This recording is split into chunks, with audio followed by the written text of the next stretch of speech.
ठीक है। ध्यान दीजिए, अगला हेडिंग है रिवेट जोड़ में प्लेट का तनन सामर्थ्य। ये हम परिभाषा लिखे हुए हैं और इसका सूत्र लिखे हुए हैं। ध्यान दीजिए हमारी बात को, इसमें एक सूत्र आपको प्राप्त होगा, ठीक है। और वो सूत्र जो है कि बहुत ही इम्पोर्टेंट है, यानी प्लेट का तनन सामर्थ्य ज्ञात करने का सूत्र मिलेगा और ये सूत्र को भी याद कर लीजिएगा। बहुत सिंपल सा सूत्र है, कोई ज़्यादा हार्ड सूत्र नहीं है, ठीक है। तो रिवेट जोड़ में प्लेट का तनन सामर्थ्य हम अगले हेडिंग में बता चुके थे कि रिवेट जोड़ की विफलता में एक आया था कि प्लेट का तनन विफलता है। तो उसी प्लेट का तनन विफलता को रोकने के लिए कितना सामर्थ्य की ज़रूरत होती है, ये चीज़ हम इस हेडिंग में बताएंगे। तो प्लेट का तनन सामर्थ्य का सबसे पहले आप परिभाषा लिख लीजिए और परिभाषा लिखने के बाद उसका सूत्र, और यहाँ पे एक छोटा सा सूत्र हम प्रूफ कराएंगे और ये सूत्र कैसे आया हुआ है ये चीज़ हम बताएंगे, ठीक है। ओके, चलिए। तो प्लेट के तनन सामर्थ्य को हम पीटी या एफटी से प्रदर्शित करेंगे, ठीक। यहाँ पे हम लिखे हुए हैं कि किसी जोड़ में, ध्यान दीजिए, किसी जोड़ में, चाहे वो लैप जोड़ हो चाहे वो बट जोड़ हो, दोनों के लिए प्लेट का जो तनन सामर्थ्य, जो सूत्र हमारा प्राप्त होगा, दोनों जोड़ के लिए, या लैप जोड़ या बट जोड़, दोनों के लिए प्रयोग किए जाएंगे, ठीक है। तो किसी जोड़ में प्लेट के अनुप्रस्थ काट का न्यूनतम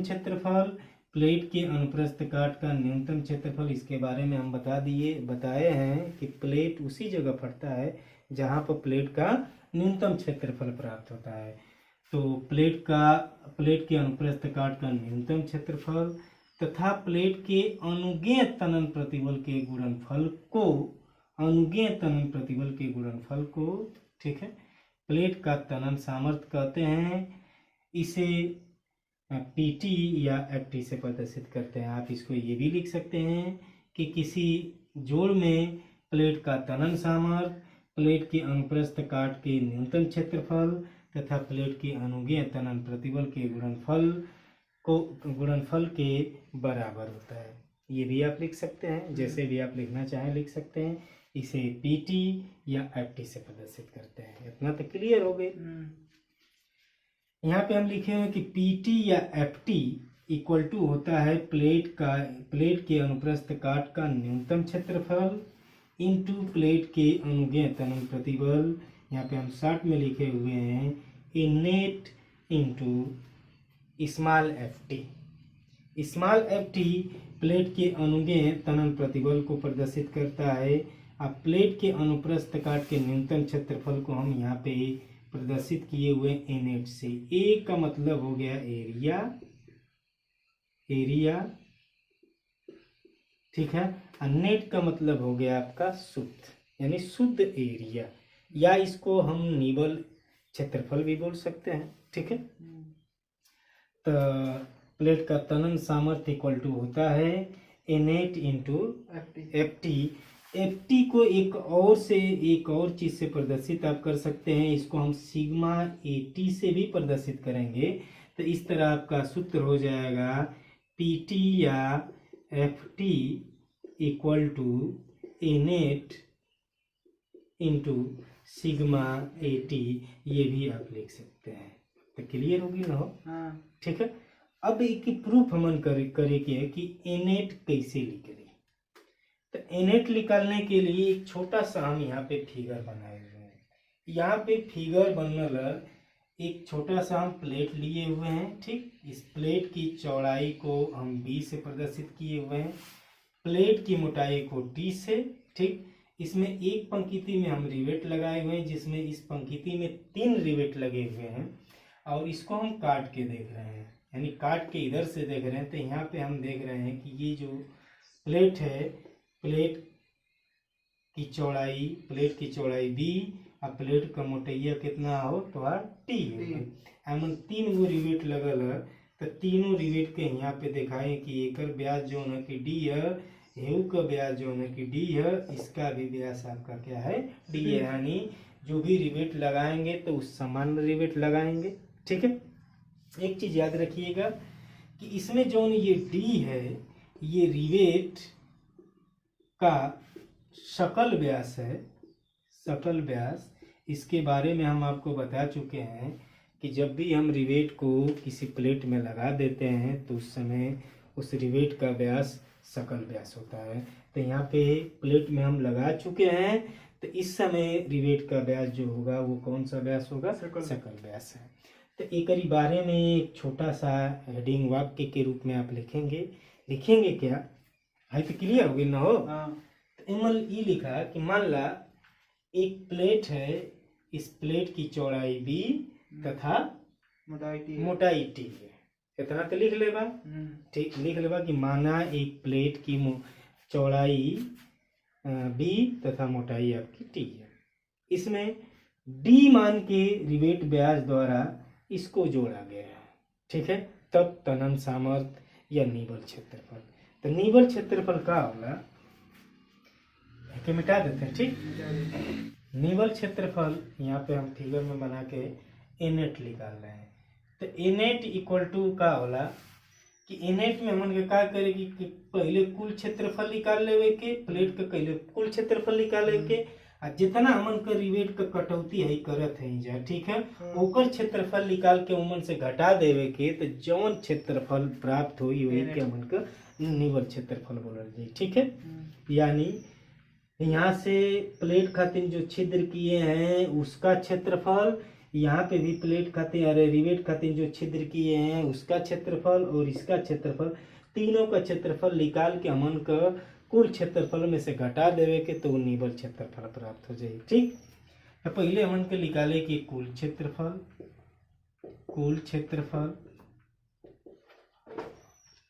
माइनस रिवेट की कटौती, रिवेटों की कटौती।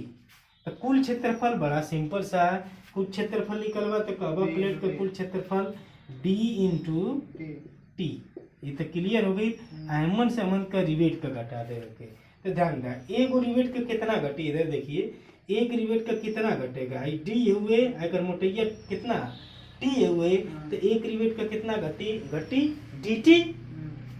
तो एक रिवेट का घटेगा d इंटू टी, आ यहाँ 3 रिवेट है तो 3 गो लिख ले ना हो, आ 3 रिवेट न हो के n रिवेट हुई तो ठीक। एक रिवेट खातिर dt घटत है, 2 खातिर 2 dt, 3 खातिर 3 dt, तो n खातिर कितना हो जाए n dt। तो यहाँ पे हम का लिख दे के n dt, क्योंकि सवाल में कुछ भी दे सकता है, रिवेटों की संख्या कुछ भी देगा, 3 ना दे ही वहाँ 2 3 4 5 10 जितना देवे के दे दे, ठीक है। तो एक खातिर यहाँ पे हमन का लिख ले n, ठीक है। तो एमन से कॉमन का मिल रहा था हो t मिल रहा था, तो ई हो जाए तुम्हार सूत्र b माइनस एन डी, बाहर हो जाए तुम्हार t, तो ये तुम्हार का हो जाए ई एनेट हो जाए। एनेट में का करबा, ठीक है, टी निकाले खातिर टी इक्वल टू का हो गई एनेट, तो एनेट का मान कितना b minus N D into T into अनुगे तनन प्रतिबल अर्थात सिग्मा एटी नहीं तो एफ, ठीक है। तो ये तो हर तनन का सूत्र मिल गई, तनन सामर्थ्य का इस सूत्र मिल गई। तो इस सूत्र में तनी एहू के ध्यान देवे जोग, ठीक है। इस सूत्र जो मिलल है इस संपूर्ण प्लेट खातिर है, संपूर्ण प्लेट के लिए, संपूर्ण प्लेट के लिए, संपूर्ण प्लेट का मतलब समझत हो ना, यानी पूरी प्लेट की चौड़ाई के लिए, यानी बात समझ गए ना? संपूर्ण प्लेट या पूरी प्लेट की चौड़ाई के लिए, यानी हमन का पूरा चौड़ाई ले लें जा बी, जितना प्लेट का चौड़ाई उतना ले लें जा, अकुल हुन के लेके निकल ले जा, तो इस सूत्र मिलल। कभी कभी क्वेश्चन में ये तो संपूर्ण तो निकाली ले, कभी कभी क्वेश्चन में कहेला कि प्रति पिच लंबाई का सामर्थ्य निकाल, ठीक है। ये तो संपूर्ण खातिर हो गया, लेकिन प्रति पिच लंबाई का सामर्थ्य निकाले के तो करी खातिर हम आगे बताई, पहले इतना लिखला एवं में कुछ हम बता देते हैं। बी तो तू जानते हुआ कि का प्लेट का चौड़ाई है, एन का संख्या रिवेटों की संख्या, तो वो रिवेटों की संख्या है जो जिस पंक्ति में हम रिवेटो अरे क्षेत्रफल निकाला है, जिस पंक्ति में हमने प्लेट का नेट क्षेत्रफल निकाल रहे हैं, ठीक है, उसकी संख्या है। यानी एक पंक्ति में रिवेटों की संख्या है, तो यहाँ पे जो n आपका आएगा, एक पंक्ति में रिवेटों की संख्या है। कुछ लड़का का करे ना कि अगर ये दो गो पंक्ति दे रही है, इजको रिवेट लगा लगते, दो गो पंक्ति होगी, तो यहाँ n के जगह पर 6 लिख देना। 2n के जगह पर 6 कैसे लिखा है? या तो रिवेट अरे प्लेट यहाँ से फटी या तो यहाँ से फटी, तो कौन एगो न पंक्ति लेवे के है।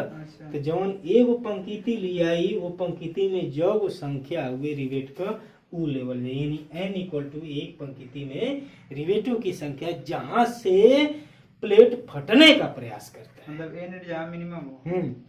यानी एक पंक्ति में रिवेटों की संख्या जहां से प्लेट फटने का प्रयास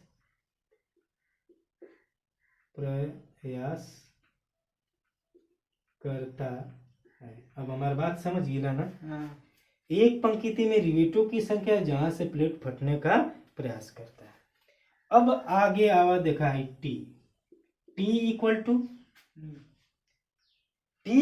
ओ टी लेवल जला जौन पतली प्लेट का मोटाई होके। जैसे एगो प्लेट आ गई 16 mm का, एगो आ गई 10 mm का, तो बताओ एमन से कौन लेवल जाए?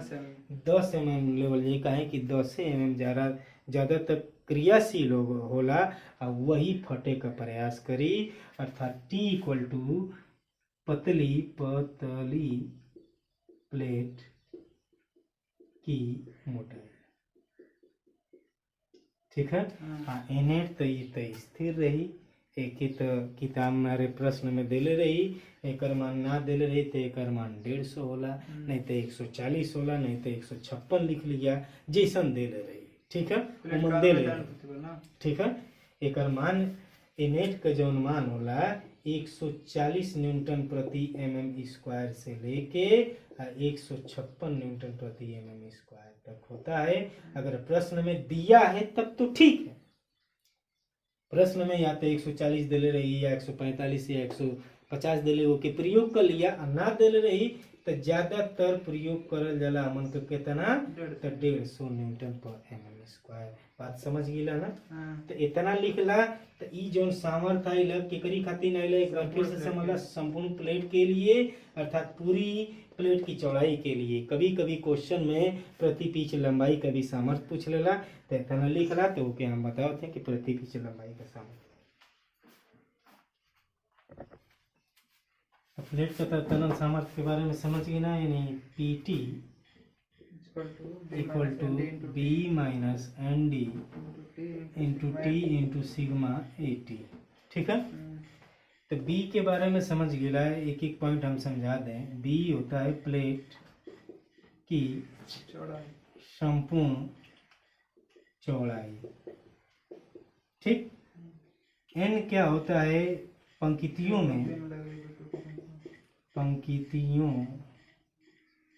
एक पंक्ति लिख लीजिए, एक पंक्ति में लगे रिवेटों की संख्या। ठीक, डी क्या होता है? रिवेट का सकल व्यास के बारे में हम तो बता चुकल हैं। टी का होता है प्लेट पतली प्लेट की मोटाई। ठीक है। और सिग्मा एटी इक्वल टू क्या होता है, अनुगे तनन प्रतिबल। अब प्लेट एक का एक तनी से, अनुगे हाँ, प्लेट का अनुगे तनन प्रतिबल। अब एक एक तनी से समझेगा, ठीक है। अनुगे तनन प्रतिबल यानी सिग्मा एटी अनुगे तनन प्रतिबल बराबर होता है प्लेट है कि लिख लेते मिटाई हम तभी। प्लेट का पराभव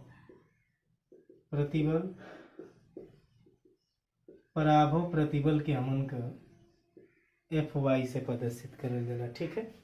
ई पराभव प्रतिबल तो के एक सारणी में दिले रही, जैसे 230, 240, 250, 260, 270, 280 बटे में सुरक्षा गुणांक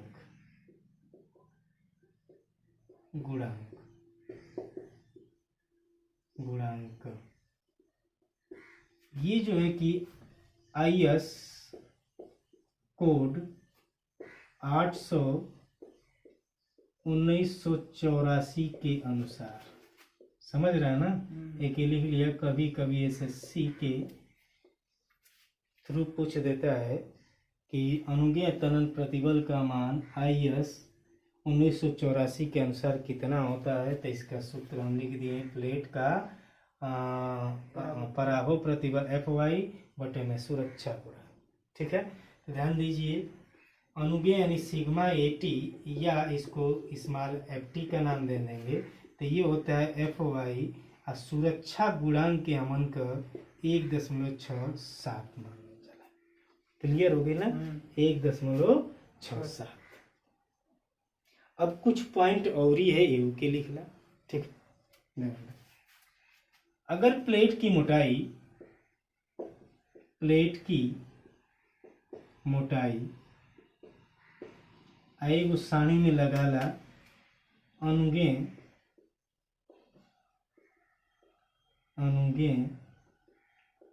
तनन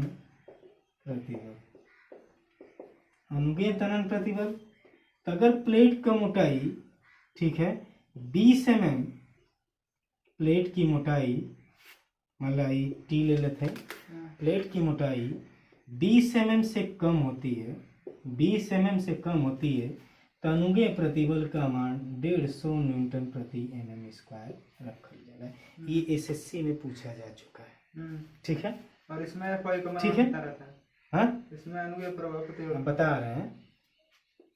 अगर प्लेट की मोटाई 20 mm से अधिक, ठीक है, 40 mm से कम होती है, 40 mm से कम, 20 mm से अधिक हो गया, और 40 mm से अगर कम होती है, इस तरह लिख लीजिए कि 20 mm से अधिक और 40 mm से जो है कि कम होती है, तो उस समय प्लेट की मोटाई अनुगे प्रतिबल का मान 144 न्यूटन पर mm² रखी जाती है, ठीक है। अगर प्लेट की मोटाई 40 mm से अधिक होती है, ठीक है, तो उस समय अनुगे प्रतिबल का मान 138 या 140 न्यूटन प्रति mm² रखा जाता है। बात समझिएगा, क्लियर हो गई, ठीक है। हाई तो निकाले का सूत्र न FY अगर दे दिल रही 250, मान ला FY अधिकतम पराभव प्रतिबल का मान 250, तो 250 में 1.67 से भाग दे दिया, FY का मान दिया रहेगा। जी, ठीक है। तो एक ही लिख ला, लिखने के बाद हम तो क्या आगे बताते, ठीक है।